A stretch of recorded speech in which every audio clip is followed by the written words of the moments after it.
This is Newsroom. Hello and welcome from Johannesburg here in South Africa. My name is Ebony Hansen. This show, of course, live, broadcast from our studios in Auckland Park. We're also streaming live on YouTube right now, where the whole show is always available on demand on our YouTube channel now. On the show today, it's World AIDS Day. And somehow it feels as if the world has other priorities at the moment. Now, today we'll look at the status of the disease, deal with the issues of stigma and gender, and close the show by looking at the United Nations outlook for the disease in the next decade. We'll also talk to them a little bit about testing here on the African continent. But first, today's news from Katrine Milan.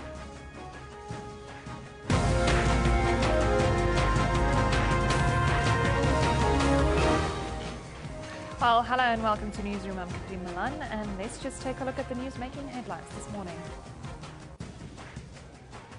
Today, activists globally and in South Africa will mark World AIDS Day. The Treatment Action Campaign is celebrating the 10-year anniversary of antiretroviral treatment in the country.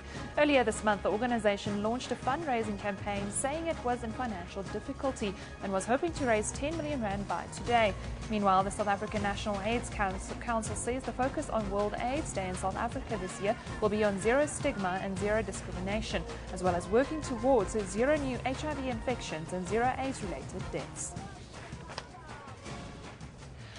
Kabul Police Chief General Mohammed Zahir has resigned following 3 Taliban attacks in 10 days on foreign guest houses in the Afghan capital. The most recent attack came on Saturday when Taliban suicide attackers killed 3 members of a South African family. A spokesperson for the family says they were involved in educational work in the country. 46-year-old Werner Groenewald, his 17-year-old son Jean-Pierre and 15-year-old daughter Riday died in an attack by the Taliban on a foreign workers' guest house. Groenewald was working for the US-based education charity Partnership in Academics and Development. His wife Hanali is a medical doctor and was working at a hospital in the city when the attack occurred. The Taliban has claimed that the guest house was being used by a secret Christian missionary group. Eskom will meet today to determine whether it will continue with load shedding. The power utility says the situation is improving after improvements to the power grid. Meanwhile, economists say the problems with the country's power supply over the past 5 years may have caused a loss of production of over 300 billion rand. The South African economy would have been about 10% bigger than what it actually is if we had sufficient electricity since 2008. If you put that into numbers, the total loss on production annually is approximately 300 billion rand lost production to the South African economy. The EFF will file papers at the Western Cape High Court this morning challenging the suspension of 12 of its members of Parliament. Parliament announced on Friday night that 6 of the 12, including party leader Julius Malema and Chief Whip Floyd Shivambu, would be suspended without pay for 30 days. The other 6 were suspended for 2 weeks. President Jacob Zuma has conveyed heartfelt condolences to the family of nature conservationist Dr. Ian Payer, who passed away at his home in Karklip in the northern KwaZulu-Natal yesterday. He was 87 years old. Payer was a renowned environmental educator, conservationist, sportsman and activist. Many have credited him for playing an instrumental role in saving the white rhino from extinction in the 1950s. Payer was the brother of golfer Gary Payer. He is survived by his wife, 2 sons and a daughter. The Speaker of Free State Legislature, Sisi Mabe, has passed away at the age of 47 following a short illness. The Director General for the Free State Government, Kupunga Ralikutsane, says Mabe died yesterday afternoon at the Mediclinic Hospital in Vereniging. Mabe has served the ANC-led government in the province as the MEC for Public Works before she was appointed the Speaker in May this year. I'll remember all those top stories and more are all available on our Newsroom Facebook page. You can then also follow us on Twitter at SABC Newsroom. Evan, over to you. Thank you very much, Katrine. South Africa joins the international community to celebrate the 23rd anniversary of World AIDS Day today. It's also a significant day for South Africa as they unveil the new HIV and AIDS, STI and TB National Strategic Plan for 2012 to 2016, driven by the South African National AIDS Council. This after extensive consultation with a range of stakeholders. World AIDS Day is also an international health day that seeks to raise awareness on issues pertinent to the prevention of HIV infection around the globe. The theme for this year continues on last year's theme of getting to zero. Zero new HIV infections, zero discrimination, zero AIDS deaths. Various activities are scheduled around the country to make people aware of the disease that have affected 70 million people around the globe. But in South Africa, how far have we come? Are we winning or are we losing the war against AIDS? And how far is the world from getting a vaccine against the dreaded disease? Now, from our parliamentary studio this morning, we have Professor Likeness Simbai, who is the head of HIV, AIDS, STIs and the TB program at the Human Sciences Research Council. Very good morning to you, sir. Good morning, Eben. And then here in Johannesburg, we have the General Secretary of the Treatment Action Campaign, who's Anele Yawa. Good morning, Anele. Thank you. Good morning to you and good morning to the viewers. If I can start in Cape Town with you, Professor. Professor Simbai, 23 World AIDS Days now later. What are your remarks on this day and where we are? Thank you for your question, Eben. Overall, there has been tremendous progress in terms of our response to the epidemic, particularly amongst young people. We have observed, particularly in sub-Saharan Africa, that there has been a decline in new infections overall amongst young people. But more positively, the fact that we have so many people, not only worldwide, but in particular in South Africa, who are receiving treatment, shows that we are making considerable progress. Anele, if I can come to you in Joburg, Treatment Action Campaign, you guys have been very active the last couple of decades, really, in this fight. Where are you now, and what is your view on World AIDS Day today? Thanks, my brother. One, where are we? In South Africa, we strongly believe that we are getting there.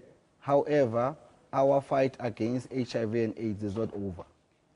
Because at the present moment, we are still seeing new infections taking place, more especially amongst young girls aged between 14 to 24 years, which poses a great threat to us. And also, as TAC today, we are celebrating World AIDS Day, commemorating our comrades and citizens of this country who died because of the unavailability of access to treatment.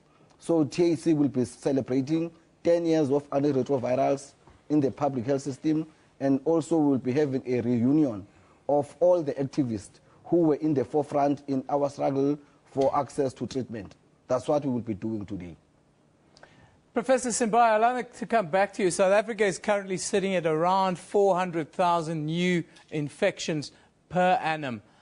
How do you view that number, and why is it still so high? Well, I think one way of looking at it is where we are coming from. That number is considerably lower than it was in the past. And indeed, as Anele has indicated, we're still seeing a fairly large number of new infections among young women in particular. But relatively to where we were, let's say 5 or so years ago, we are making progress. It is not enough. If we are to beat the disease, we need to get to zero infections. The problem is also particularly amongst older folks, particularly men. If we are really to end the epidemic, we will need to be able to reduce infections across the board.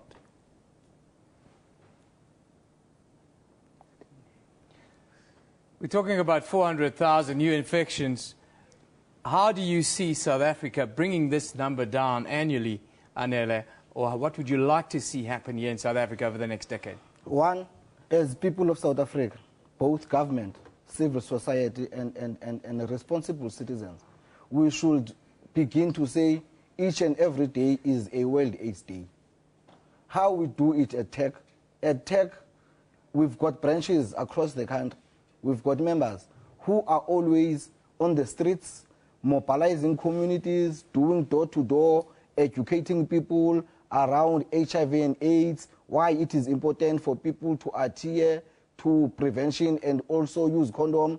And also we educate communities around the science of HIV and AIDS. However, in that process, we encourage the public as to say, let's go out to our clinics and do HIV counseling and testing so that we can be able to know our status.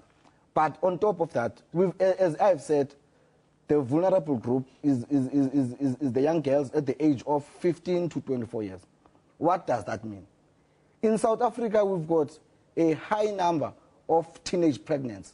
It means that these vulnerable groups are not using prevention. It means then we need to sit down with government, parents, school governing bodies, and begin to say it is important for us to distribute condoms in schools. It is important for us within the curriculum to make sure that we bring on board education around sex and sexuality so that these learners can be able to begin to take ownership about their lives and being responsible. Professor Simbai, we're touching here on the ABC message, really, which is abstinence, being faithful, and condomizing. How do you view that? You're talking about condoms in schools and the like. Is this message working, and is it not maybe an idea to change gears or to go with a different strategy? Thanks for that question, Eben. I think following improved access to treatment, that for a while it seems we moved our eye off the prevention angle. There is no choice but to go to those basics. It is important for young people to delay the onset of sex. It is important for us to reduce the number of sexual partners, and more importantly, it is indeed important for people to continue to use condoms. But in addition to that, there are other new interventions that are available. And by the way, treatment itself can be seen as prevention because it does lower the viral load and reduces the chances of people transmitting the virus to their sexual partners. There is also male circumcision, something that we are trying to implement in the country. If we carry on along this path, I'm positive that in the near future, the course of the epidemic will change for good. I want to come to you now, Anele, and talk about where you guys are as the TAC. We see media reports that the TAC is in difficulty. Some people talk about the demise of the TAC. How do you view that? And also then, what are the major obstacles in your efforts in dealing with or fighting HIV/AIDS? One TAC might have financial problems come 2015, but at the present moment, financially we are still fine. However, as TAC, we have since initiated a global crowdfunding campaign whereby we are making a public appeal to the citizens of the world, business people, and other donors as to say, here is an organization that has made wonders in South Africa. Here is an organization that managed to put pressure both to government as well as to pharmaceutical companies in making sure that more than 2 million lives are on ARVs. However, at the present moment, as TAC, we strongly believe that there is a long road ahead of us in the fight against HIV and AIDS. And the only way for us to be able to combat the battle around HIV and AIDS, as well as maintain adherence to treatment, one is to make sure that we fix the public health systems that are falling apart almost throughout all the provinces. Yeah. Our health system is in tatters. When you go to the provinces, all what you will find, there are not enough doctors, there are not enough nurses, there are no ambulances, the health facilities are too small, there is no way whereby people, all of them, can get inside because it becomes infectious. So without addressing these issues, it will be difficult for us as the country to be able to combat the spread of HIV as well as tuberculosis at large. Final remarks in Cape Town, Professor Simbaya. I want to talk to you about South Africans locally. Let's touch on South Africans' attitudes towards people living with HIV/AIDS, and then if you can maybe put a number on how long do you think before we get to a global vaccine against this disease? Thanks. In terms of attitudes towards people living with HIV/AIDS, from the surveys that we have been undertaking over the past years, we have noted generally an increase in the positive attitudes towards people living with HIV. That is not to say there is no stigma and discrimination. We do hear still of some cases of people who are discriminated upon. And of course, the sad thing is that this happens even at home. Apart from within communities where people living with HIV live, and let alone at work, as well as in health facilities. So we need to maintain the fight against stigma and discrimination. And basically what I often say is to put oneself in the shoes of somebody living with HIV and say, how would you like to be treated? So basically there is a need actually of reducing stigma and discrimination against people living with HIV. In terms of a vaccine, one is pleased to note that there are a number of studies that are going on. Even here within South Africa, there is, the MRC did announce that there is going to be a new trial which will test a vaccine which is based on other vaccines that have been tried elsewhere, in particular in Thailand.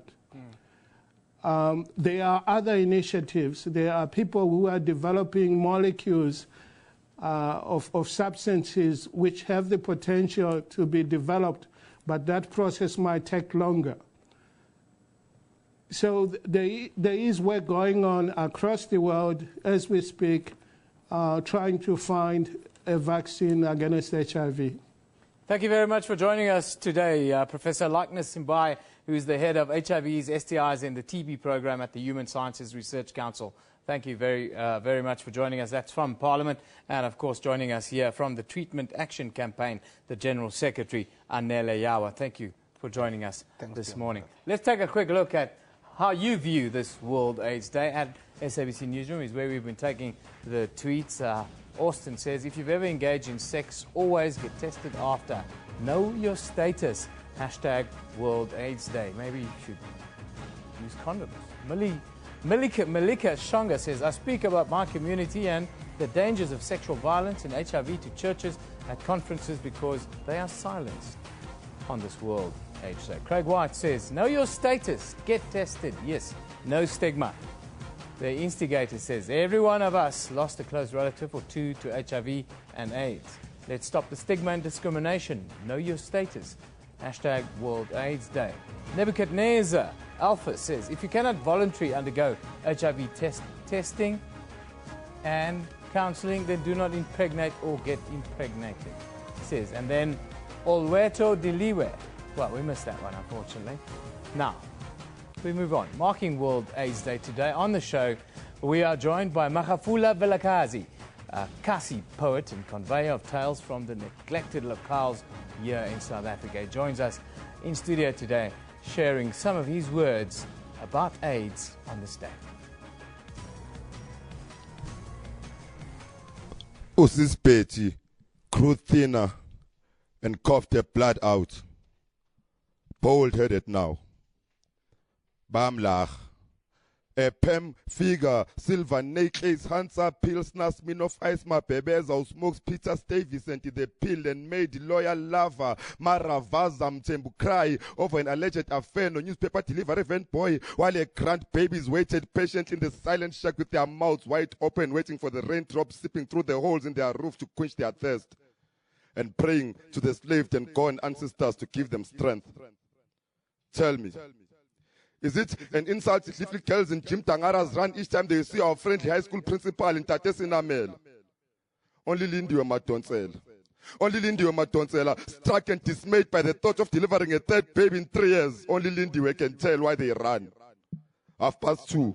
After school is after school for Mr. Podlindlala, steaming red, ngejazz lama Russia, Shisa Pema Gate in Westgate. Lion Baba Konaboni Nabon Gobe Malaten is Pugu Pugundin. Maybe my Podlindlala is right. For they have just been chased out of class for making errors over 16 verbs. Mongole Matonsela also supports extended Orlando East and West family from what? From the 200 rands she gets every fortnight from Menershi Mambane for roughly penetrating her twice inside class and outside his red RXM GP number plated Honda Pelate. I'm not going back to those fat privatizing pigs who spread the election gospel every fortnight ngama elections. Mama no baba. Na 205 pounds seduze ukamala mningam votela umlawuzi anibona phume nomkhaba le anto. He bribes the township mili to crown him councillor position for years and Ellerins free installment that he tied himself to when he decided to open a shipping and sell beer for what? For his daughter Nomtandazo to pay Mama Serangaka for a successful abortion operation she privately performed with a piece of scissors and ShopRite plastic bags of the number 1007 Ngasekonin. I'm not going back to those cups and blankets of blood. These are our tales. This is our country. It is our problem. We will stand together. Let's go international now and take a look at the front pages from around the world. That, by the way, was Magafula Vilakazi. He'll be back a little bit later with more beautiful words that you heard as we're dealing with this World AIDS Day. But internationally, papers are looking mostly at the havoc in Hong Kong as pro-democracy activists are demanding free elections there. The South China Morning Post is looking at that story as well. Across the pond in the United States, the Financial Times also has a picture of clashes with protesters and the police in Hong Kong, which has been described as the worst unrest in 2 months of protest there. In Australia, the Daily Telegraph is reporting that the corpse of a baby has been found at Maroubra Beach. Police are now treating the death as a homicide.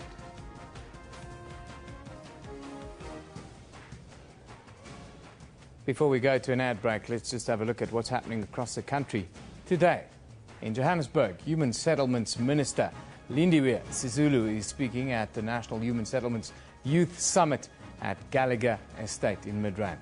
The summit will focus on all programs of the department targeted at young people and how young people can participate in the implementation of these programs. And staying in the City of Gold, SASCOC's 10th anniversary dinner will take place at Emperor's Palace tonight. I'm sure all the administrators will be out there in their finery. Some of us didn't crack the nod, but we are watching Newsroom. We'll be back after a short break.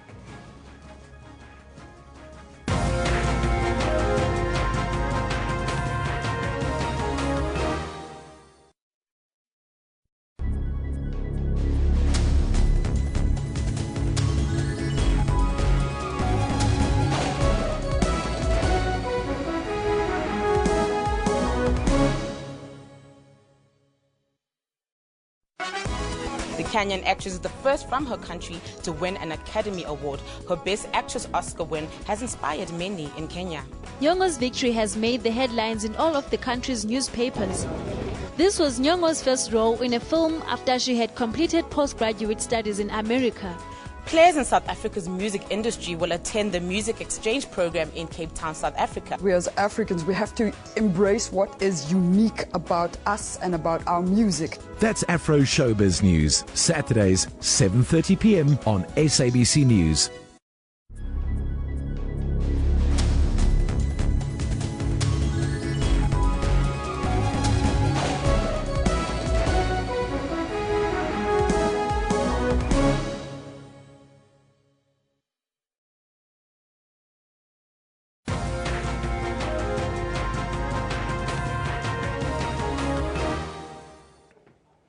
Welcome back. It's World AIDS Day. That's what we're dealing with today. Often AIDS is associated with the lesbian, gay, bisexual and transgender community. Now, though there are many LGBT people living with the disease, there's still a type of ignorance around the virus and the community that has led to different forms of discrimination towards those who aren't heterosexual. To help us address certain myths around the virus and the LGBT community, we are joined from Pretoria by Jay Matlo, a health officer and trainer at the ART LGBT Wellbeing Organization. A very good morning, Jay. Thanks for joining us.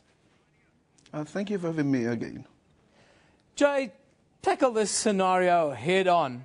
Where are we with regards to stigmatization of the LGBT community? Well, what I would say is we've come quite so far it's not so great. We live in a country where we've got the highest constitution, the highest law of the country protects our rights. But on the ground, people are still struggling to access services because of this part of their lives. So we still have quite a long while to go. Jay, there are anti-gay organizations, often with religious connotations, that promote heterosexuality as a healthier choice. What do you say to that? Well, that in itself is a problem because there's a strong assumption that being heterosexual is a choice. And we're talking about sexual orientation. Nobody chooses the sexual orientation. Everybody discovers it at different points in life. The only difference is people who discover that they're heterosexual, they have it easy in the sense that nobody questions it because it's expected to be like that. So for people who discover that they are not heterosexual but any other sexual minority is, it's a difficult journey. You get extremely stigmatized. We have myths that are perpetuating that being LGBT actually is wrong and you should be punished. And people go on journeys where they try to self-hate themselves. And in return, that puts them in vulnerable positions. How do we get treated when members of the LGBT community go to get tested at clinics, hospitals and the like here in South Africa? Well, for the organization that I work for, our organization, basically we specialize in giving direct services to the LGBT people. And we've got a clinic on site, and of course, we cannot manage the numbers that we're getting in. But we have that space basically because people, when they try to access mainstream services, they get rejected from being told that you deserve this kind of thing because you are this kind of person to, I'm sorry, but we cannot give you a service because you are this kind of person. So we still have a long way to go. There's still a lot of education needs to be done around sex and gender and sexuality in general, to specifically service providers, people in powerful position, people who have the power to either make or break a person by giving a service. So we still need to get into those institutions and integrate issues and challenges that the LGBT people go through. Jay, now, if someone who is not heterosexual, they're being discriminated against, as out, what advice do you give them and what recourse do they have? Well, first of all, people need to be extremely aware of their rights, that whenever they get denied a service because of this part of their lives, because of them being part of the LGBT, that it's illegal. They can actually press charges against that person or institution. So, but because we still have quite a gap between people knowing their complete rights, organizations and other LGBT organizations throughout the country, we work as bridges towards making people understand their rights so that should they come in such encounters, then they can contact us and we can look them up in terms of how to go on about it. And another part of that, another problem there is when people go to report this kind of cases, from sexual offenses to being denied services on other levels, is they get to experience what we call secondary victimization. And it's because where they report to as well, people still also don't understand these issues. People still largely think that this is a choice, that people choose to be part of the LGBT, even though we are every day see examples on how people's lives are because of this part of their lives, that it's very difficult to be an LGBT person in South Africa, even with the most accommodating highest law of the country saying it's okay to be who you are. Jay, Matlo, thank you for joining us live from Pretoria there, telling us that it's still difficult, despite our constitution protecting the rights of everybody, it's still difficult to be a member of the LGBT community. Those that don't know, of course, it's lesbian, gay, bisexual or transgender. It's still very difficult because you're being stigmatized here in South Africa. Today is World AIDS Day. Do we have other priorities now on the planet other than HIV/AIDS, or more important than HIV/AIDS? Well, in South Africa alone, 3,300 people die every week of the disease. That's the reality. 3,300 on average die every week in our country alone. It's World AIDS Day. Before we move on, we are once again joined by Kasi poet Magafula Vilakazi. A quarrel in the blankets, a bra, a sock, a reminder that just now I slept dead in bed with a stranger. Ngifuna ukuba infect amfethu. Ngiwanaba ngifi ngiwana ngitobhanga lento ngithole emfaneni, you don't know me ungangijaja ujahile but angizanga ne-AIDS. Ngifuna ukubapha yona labo abanyana khona abachitayo. Ngizobakhozela ama problem adlula ushukela. Le ngiphila nayo itikiti labengibhadalisa abangenaqiniso. Futhi ngithanda bona labo abanyana abashadile abazenze ongcwele engcwele esontweni ngama SUV wesikoloto. Ngizobalanda ngesicebe stadium, ngibakhiphela ithanga e-restaurant, ngimtsipile lihlo ngimnika amanamba, angithinte sihlangane eRosebank siye kamngani wakhe sishuka ama drinks, ngidakwe ngibe snacks ngathi ngifuna ukuhamba, ngihleke ngaphakathi ubaba ekhaya encenga ukufa. Ngisidakwe sesifubeni, angigugele ekamereni, angikhothebeleni ngathi ngiya ice cream angehlisa G-string ngombhonsi, angihlebela amanga endleleni, ngimvulele yona yonke awufake esihogweni. Makathi condom ngiscream ngathi ngiyafa, ngithi baby plastic yani ngifuna ukuzwa. Ngimbambele eduze ngimbize ngo sweet nothings, ngimvala inqondo ngegoshi legigaba, ngibambe very tight, mayemngena ngimiyeke achamela ukufa, ngifulathela light ugwaya khefuzele ngigqoka yongidropa ispread kulomfazi nyana wakhona ucanga ukuthi ubani wakuphi ukuthi angazongidla manje ngoba ngashini enwele choma ngifuna ukum-infect.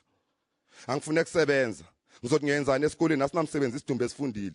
Emini ngibloma nabo umkhotsi Hoshling sibhemi hit, sidlala iCrazy 8 erumini, imali shona ngiyogeza, ngiboleka ikhavela kaChomi, ngisule ngevinika, ngishala isicephe sami 100% strike rate, ngiyobloma ephathisini ngegwarana lokugcina, ngisidobhisa amacici, angekho ngoba advertisele nomhlolo baze babreak oBen Bonyele bazibuzisa ama direction. Ngithi asambe bhuti, ngiyohlobisela iFrance City. Hayi bhuti ngibambelani ngabhlungu kanje, awungasho mafuna save, uhlala lapha, asambe manje ngikwenzela iblue move engena take 2. Ngimncane anginangqondo, ngifit and very yellow, lonke lokishi langihalela choma ngizoba infect.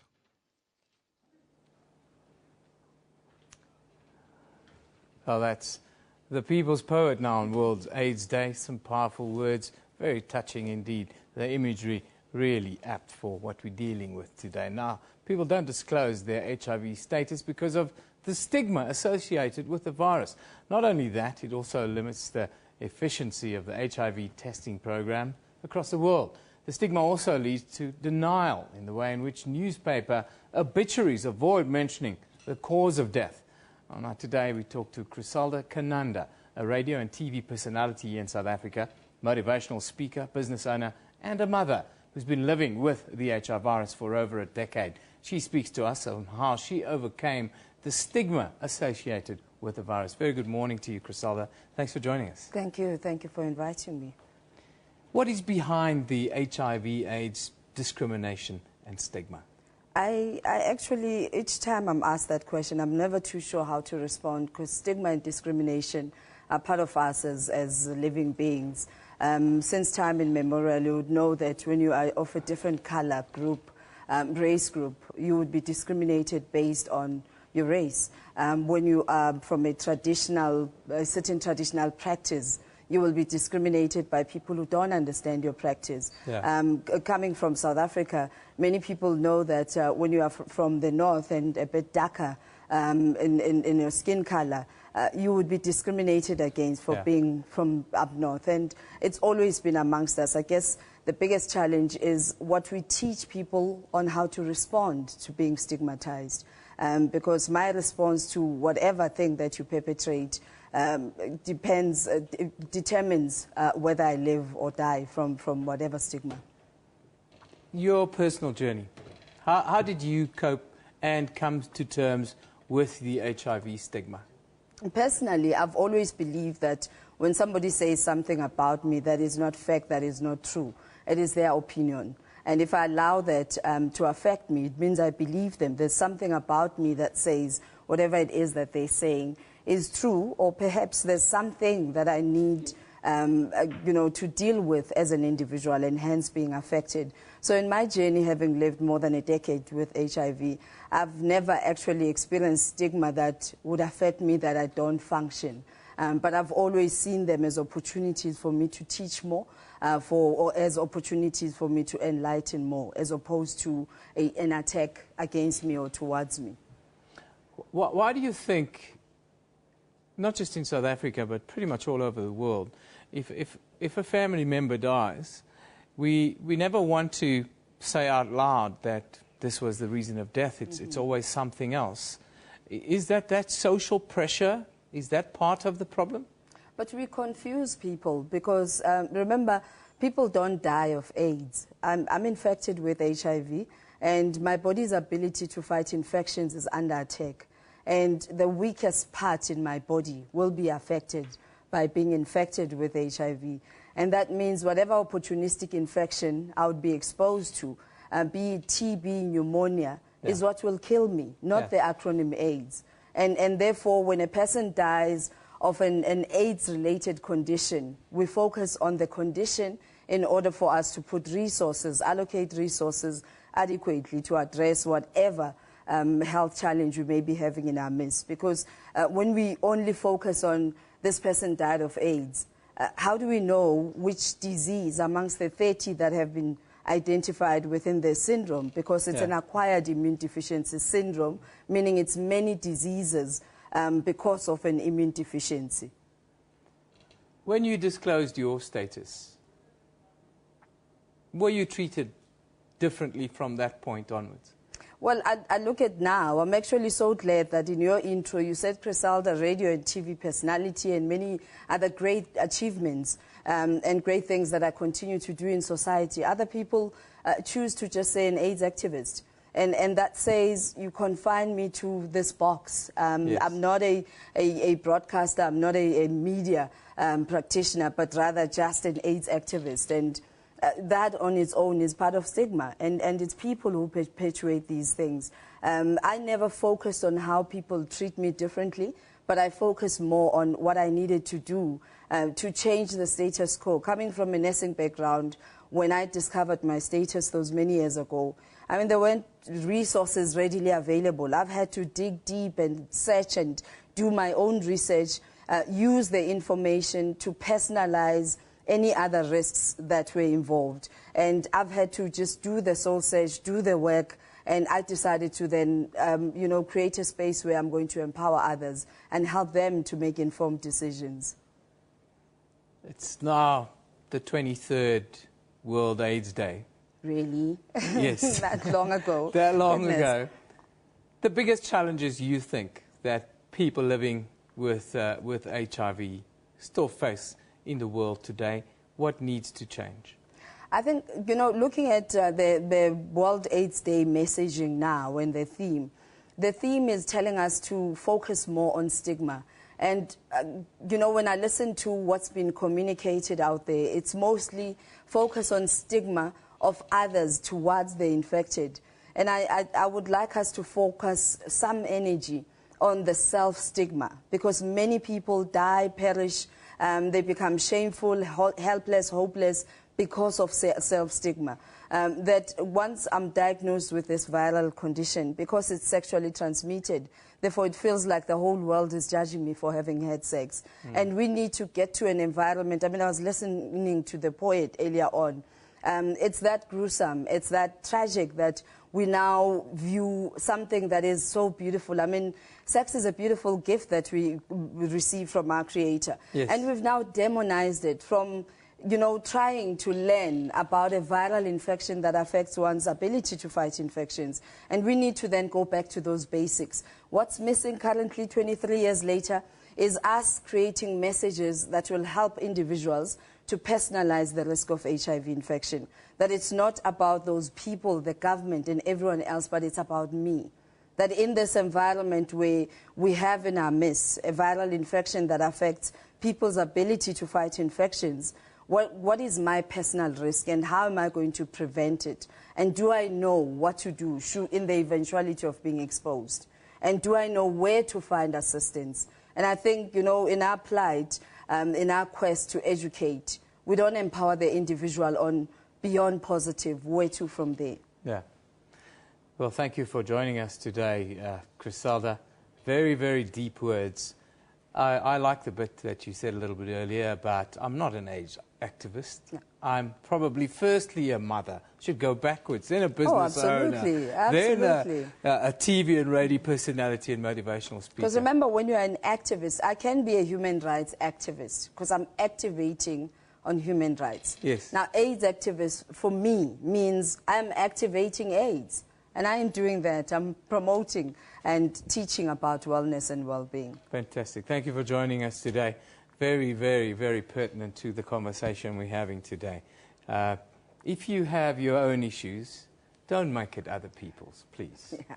Thank you. That's exactly what it is. Let's now take a look at what we are talking about on social media. Channel Initiative says, in peace and war, sexual violence remains a constant. Conflict scales up the extent of sexual violence. 16 days of activism. Yes, it is not just 16 days of activism. Let's be an activist every day. Andrea Penrose says the problem of the world is too many people stand back instead of stand up. Unfortunately, Andrea, if you stand up, you stand alone, it seems, in this world. Perempuan says we are not responsible for our oppression, but we are responsible for our liberation. Thank you very much. When we're dealing with sexual violence, violence against women and children, babies being murdered, it's crazy. The many acts of violence and disregard for our human rights that we, women and children, go through every day needs to stop. I could not agree with you more, Kustamane. Red Elephant says, women have a role to play in shaping the future of a post-conflict nation. A leading role, I would say, Red Elephant. Actually, the leadership role is what it needs to be if we are going to get past the pain and the fear that is causing us all the consternation that we are going through in this country. And yes, it is because of pain and mostly because of fear. Let's make our decisions out of love. What's happening on our Facebook page? Well, there you'll see today there's increased police visibility, random stop and searches, as well as roadblocks in an effort to curb crimes in Gauteng this December. Then Namibia's ruling party, the Southwest Africa People's Organization, or SWAPO, their supporters are celebrating the party's victory in Friday's presidential and parliamentary elections. This as the Electoral Commission is expected to release the final results today. And as the world commemorates World AIDS Day today, South Africa will reflect on the progress made in fighting the pandemic over the years. You can find all of those stories and a whole lot more on our Newsroom Facebook page. Also, sabc.co.za/news for all of the updates on World AIDS Day. Got some beautiful pictures, diagrams, and some articles that you might find very informative right on that platform. You're watching Newsroom. We'll be back shortly.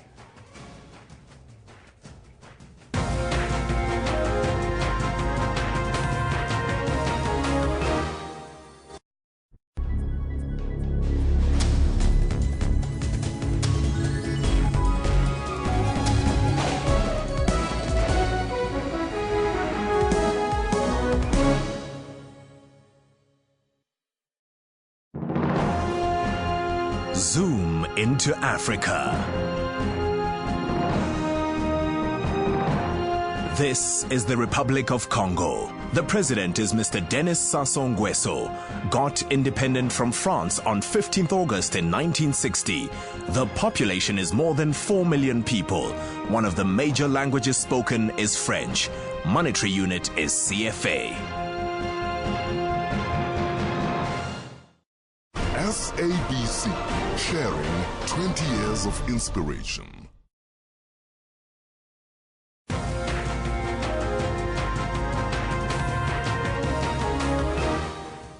Well, hello and welcome back here with Newsroom on SABC News. Let's just recap those headlines this morning.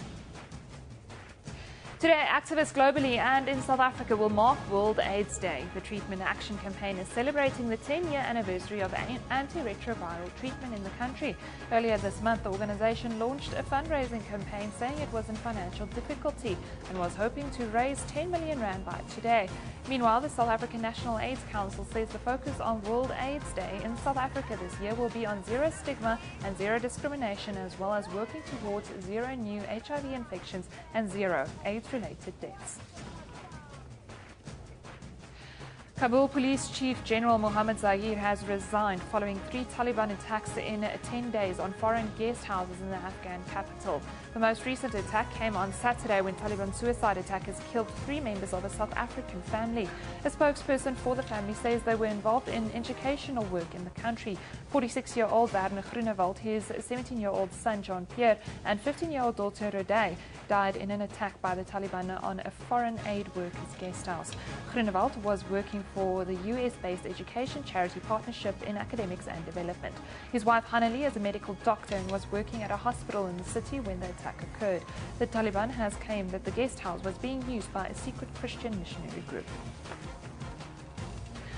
And Eskom will today meet to determine whether it will continue with load shedding. The power utility says the situation is improving after improvements to the power grid. Meanwhile, economists say the problems with the country's power supply over the past 5 years may have caused a loss of production of over 300 billion rand.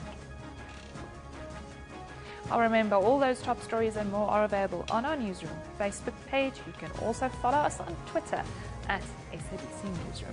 Al-Yevin, back to you. Thanks, Katrin. Now, the joint United Nations Programme on HIV/AIDS, UNAIDS, has announced that taking a fast-track approach over the next 5 years will allow the world to end the AIDS epidemic by 2030. The new UNAIDS report, Fast Track, Ending the AIDS Epidemic by 2030, outlines that by taking the fast-track approach, nearly 28 million new HIV infections and 21 million AIDS-related deaths would be averted by 2030. We're joined by Professor Sheila Klo, who's the UNAIDS Regional Director for East and Southern Africa, as well as the former Minister of Health in Botswana. Very good morning to you, ma'am. Thank you for joining us. Thank you very much. And good morning, viewers. Just tell us about the fast-track approach ending the disease by 2030. Is that realistic? It is realistic if you look at where we are. So I think what I should do is to start with where we are, especially as a region, Eastern and Southern Africa, which is really the most affected region in the world. Yeah. Because really, more than half of all the new infections, people living with HIV and the AIDS-related deaths are in our region. So in our own assessment, let's look at where we are. We will say, okay, in terms of our vision of zero new infections, zero discrimination and zero AIDS-related deaths. In terms of putting people on treatment, we now have 7.7 million people. As at the end of 2013, there were 7.7 million people on treatment. The world target is to put 15 million on treatment by 2015.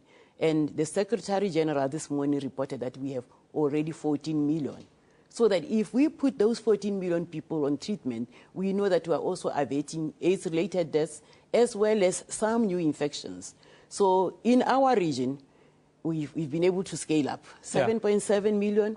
But not only that, the scale-up is so rapid that between 2012 and 2013, we actually put 1.8 million, just like that. So it means if we can do that every year, we will be able to reach that. We've got the fast-track targets on screen now for viewers to see what the sort of goal is. Yes. Based on what numbers do you see this by 2030? We are now looking to say if we fast-track, let's say especially the treatment, and 90 is actually saying we want 90% of the people living with HIV to know their status. Because in the GAP report, which was released a few months ago, we found that of the 35 million people living with HIV in the world, only half know their HIV status. So 19 million do not know their status. That's an incredible... Therefore, the first 90 says 90% of those people should know the HIV status. It means we must make sure that people, realize that right to access HIV testing and counseling services. And I'll be able to tell you later what we are doing in our region. The next 90 saying, of those who know that status, 90% of them should be able to access treatment. So it's a treatment scale-up, and we know treatment will prevent AIDS-related deaths, but also treatment is prevention. Yeah. So it's really, killing two birds with one stone. Now, the last 90 is saying 90% of those should have their viral load suppressed, because we don't want people to adhere. And this is where civil society, like the activists who was before me, come in, because with civil society, they reach the lowest of the lowest in communities, and they can ensure that we reach those 390s. Yes. Talking about those 390s, finally, ma'am, just talk to us about testing within this region, the challenges you face with testing, and we understand how important testing is. Testing is very important because it is the first point of entry for you to access any service. So we need really to ensure that we work together with civil society to show people the benefit of testing, to have that demand creation for them to come over and be able to test anytime. I'll give you an example. When I was Minister of Health in Botswana, we introduced the voluntary provider-initiated counseling testing. So it didn't matter whether you came with a broken toe. The person who has attended to you would also say to you, would you like to know your status? Yes. And therefore we reach high percentages in terms of people knowing their status and therefore accessing treatment. We were able to really roll out treatment to over 90% of the population within 4 years. That has yet to be accomplished anywhere in the region. So we know that's the first point of entry, and UNAIDS, therefore, is working with countries to ensure that people go for HIV testing.